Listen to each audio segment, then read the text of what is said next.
اللہ کے نام سے شروع کرتا ہوں جو بڑا مہربان اور نہایت رحم کرنے والا ہے۔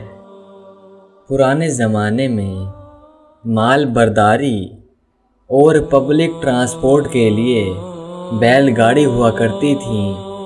ہر بیل گاڑی کے ساتھ ایک کتا ضرور ہوتا تھا۔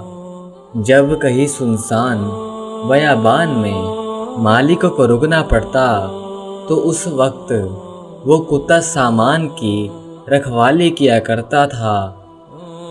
جس نے وہ بیل گاڑی چلتی دیکھی ہوگی تو اس کو ضرور یاد ہوگا کہ وہ کتا بیل گاڑی کے نیچے نیچے ہی چلا کرتا تھا۔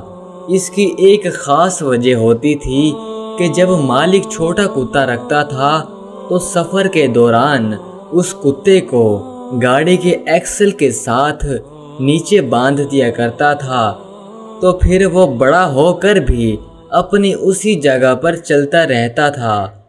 ایک دن کتے نے سوچا کہ جب مالک گاڑی روکتا ہے تو سب سے پہلے بیل کو پانی پلاتا ہے اور چارہ ڈالتا ہے، پھر خود کھاتا ہے اور سب سے آخر میں مجھے کھلاتا ہے۔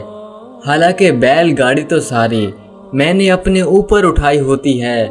دراصل اس کتے کو گاڑی کے نیچے چلتے ہوئے یہ گمان ہو گیا تھا کہ یہ گاڑی میں نے اٹھا رکھی ہے۔ وہ اندر ہی اندر کڑتا رہتا ہے اور ایک دن فیصلہ کیا کہ اچھا پھر ایسے تو ایسے ہی صحیح، میں نے بھی آج راستے میں ہی گاڑی چھوڑ دینی ہے۔ جب آدھا سفر ہوا تو کتا نیچے بیٹھ گیا اور گاڑی آگے نکل گئی۔ کتا حیران پریشان اس کو دیکھتا رہ گیا۔ بالکل ایسے ہی کچھ کردار آپ کو اپنی زندگی میں ملیں گے جو اس گمان میں ہیں کہ سارا بوجھ تو انہوں نے اٹھا رکھا ہے، وہ نہ ہوں گے تو سسٹم رک جائے گا۔ حالانکہ ایسا کچھ بھی نہیں۔